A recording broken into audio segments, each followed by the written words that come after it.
그리스 신화 속에서만 등장하는 라피타이라는 부족이 있어요. 이 라피타이 부족의 왕은 익시온이라는 인간입니다. 그런데 제우스의 아들인 아레스가 인간과 결혼해 낳은 자식이에요. 엄밀히 따지면 완전한 인간은 아닌 거죠. 그러다 보니 할아버지의 피를 조금 물려받을 수 있잖아요. 엄청 망난이었어요. 제우스 닮아가지고, 할아버지 닮아가지고. 근처에 마그네시아라는 또 다른 나라가 있었는데 여기 왕의 이름은 데이오네우스라고 합니다. 이 나라의 딸인 디아라는 공주와 결혼을 해요. 이름이 어렵지만 괜찮아요. 그냥 익시온이 다른 나라 공주랑 결혼했다라고만 생각하세요. 장인인 데이오네우스가 익시온에게 결혼할 준비를 해줄 테니 필요한 만큼의 돈을 좀 달라라고 했어요, 장인이. 그런데 익시온이 거절해요. 자기 결혼식인데 장인어른한테 비용을 내라고 하는 겁니다. 이게 무슨 얘기야. 이 말에 화가 난 데이오네우스가 몰래 익시온의 소를 끌고 갑니다. 소를 팔아 결혼 비용을 하려고 그랬던 것 같죠.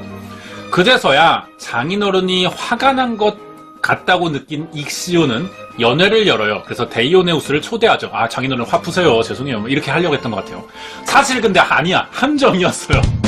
익시온은 연회에 찾아온 장인어른을 붙잡아다가 불타는 구덩이에 빠뜨려 죽입니다. 왜 망났는지 알겠죠. 이 소문이 마을에 퍼졌어요. 사람들은 익시온에게 범죄자라면서 욕하기 시작했어요. 걱정이 되기 시작한 익시온은 장인어른의 나라로 갑니다. 사람들이 자기를 범죄자로 보니까. 그래서 자신의 죄를 한 번만 용서해달라고 부탁을 했는데요. 아니, 얘는 못된 놈인 게 벌부터 받아야지 무슨 부탁을 하고 있어. 이 진짜 망난인 거예요, 그러니까. 당연히 사람들이 좋게 봐줄 리가 없죠. 그날부터 익시온 옆에는 사람들이 없었다고 합니다. 익시온이 한번 길이라도 지나가면 사람들이 무슨 홍해 갈라지듯이 이렇게 쫙 비켜섰고요. 그러자 스트레스를 받기 시작한 익시온이 결국 정신 이상을 막 겪습니다. 혼자서 미친 거예요, 자기 잘못 때문에. 참 희한하네요. 이때 올림포스 산에서 신들의 왕인 제우스가 이 모든 장면을 보게 됩니다. 제우스가 인간 세상을 내려다보는 게 취미였는데 이날 우연히 익시온이 미치는 장면을 보게 됐던 거예요. 손자라고 하는 애가 이러고 사는 게 좀 보기 딱했던 겁니다. 그날로 익시온을 올림포스의 연회장에 불렀어요. 이 장면인데 같이 밥도 먹고 좋은 얘기도 해주고 그러려던 건데 여기서 익시온이 또 정신 못 차리고 이번에는 할머니인 헤라가 마음에 들기 시작합니다. 참 얘는 참 테이블에서 밥을 먹으니까 테이블 밑에 다리를 가지고 이렇게 헤라의 이렇게 종아리를 쓰다듬었던 거예요. 할머니 종아리를. 정말 추잡스럽죠. 예. 그런데 웃긴 거는 헤라가 또 이걸 즐겨요. 이러고 있으면서 남자들이란 이러고 즐겨. 이게 뭐야? 근데 제우스가 이걸 눈치채요. 화가 났죠. 화가 났습니다. 하지만 꾹꾹 눌러 참아요. 자기가 열은 연애인데 손자 불렀다가 화났다고 죽이고 이러면 남들 보기 또 창피하니까요. 그래서 점잖게, 제우스답지 않지만 점잖게, 에이, 그러면 안 되지, 할머니. 익시온 말리면서 헤라 대신 그 시녀인 네펠레라는 신을 소개시켜주고 같이 첫날밤을 보내라 이렇게 해줍니다. 평소 제우스 성격에 비하면 지금 익시온을 너무 많이 봐줬어요. 망나니는 망나니를 알아본다 이런 건가? 손자니까 봐줬나? 그런 것 같아요. 이 정도 해줬으면 어때요? 익시온도 그만해야죠. 이 정도 이렇게 봐줬으면은. 근데 눈치가 없는 건지 무서운 게 없는 건지 자기가 신과 하룻밤을 보냈으니 이제는 자기도 신과 동급이다 라고 선언을 하기 시작한 거예요.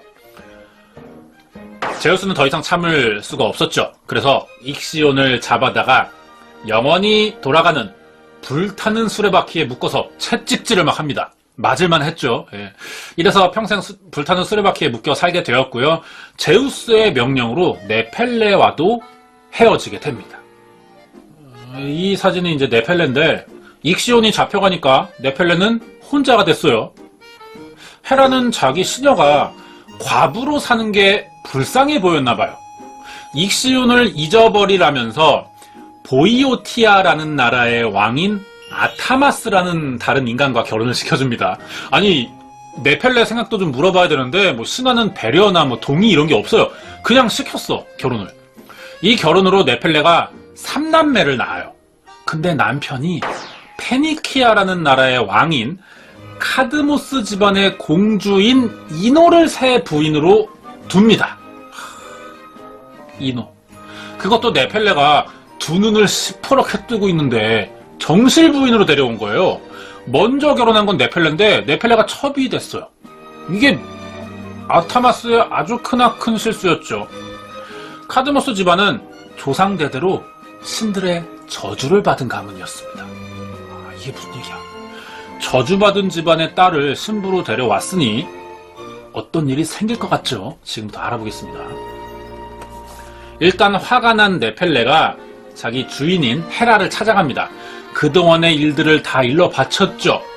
마님, 쇳내는 이렇게는 살 수가 없습니다요.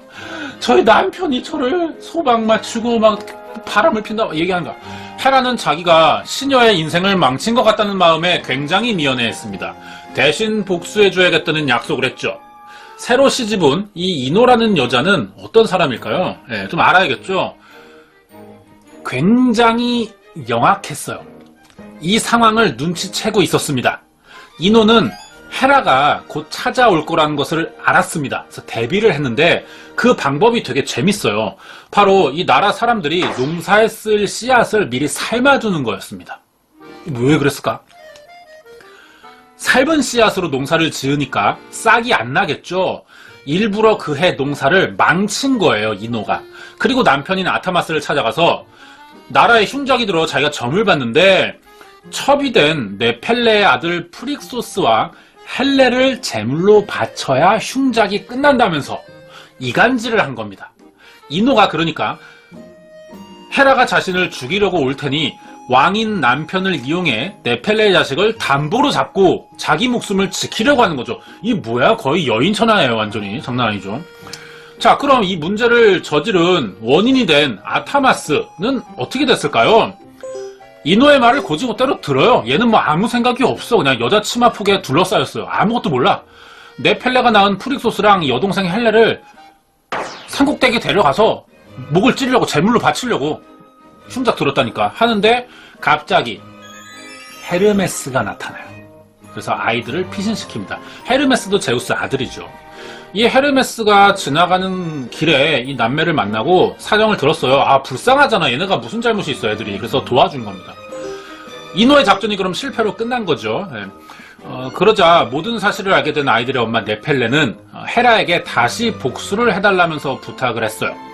그러자 헤라가 이번에는 아타마스를 미치게 만들어요. 그래서 이노와 결혼해 낳은 친아들을 죽이게 됩니다. 이 충격으로 이노와 둘째 아들이 바다로 뛰어들어가서 목숨을 끊어요. 충격이 너무 커가지고. 그래서 아타마스가 이렇게 여자 욕심을 부리다가 결국 집안이 망하게 됐죠. 자식을 다 잃어버린 거예요. 그럼 아타마스는 살아있어. 또 이 모든 일의 원흉인데 자기는 멀쩡해. 아타마스는 결국 어떻게 될까요? 자기 자식 다 죽이고 마누라 죽고 첫 부인 네펠레는 도망갔죠. 그러자 왕으로서 채통을 지키지 못했다며 국민들에게 탄핵당합니다. 추방당해요. 그래서 그짓골을 하고 떠돌아다니기 시작해요. 그러다가 테살리아라는 지방에 들어가게 되는데 이때 참 운이 좋은 게 버려진 죽은 양을 발견해요. 그래서 그거를 그 자리에서 구워 먹다가 갑자기 벼랑간 나라를 세우라 타마스스라는 신탁을 받아요. 아, 운명이다. 그래서 그 자리에 도시를 세웁니다. 그래서 새 출발해요. 이렇게 이야기가 끝이 납니다. 익시온이랑 아타마스, 물론 아타마스는 좀 마지막에는 좀 그래도 좀 그나마 좋게 끝나는데 공통점을 보면은 평범한 인간으로서는 누릴 수 없는 좋은 배경이 있었습니다. 하지만 가진 것에 만족하지 못했죠. 그래서 더 욕심을 부리다가 여자 욕심 냈던 거예요, 결국. 그러다 오히려 가진 것들을 잃어버리는 상황을 겪게 되었던 거죠. 역시 어때요? 과한 욕심은 화를 부른다. 이런 걸 알 수 있습니다.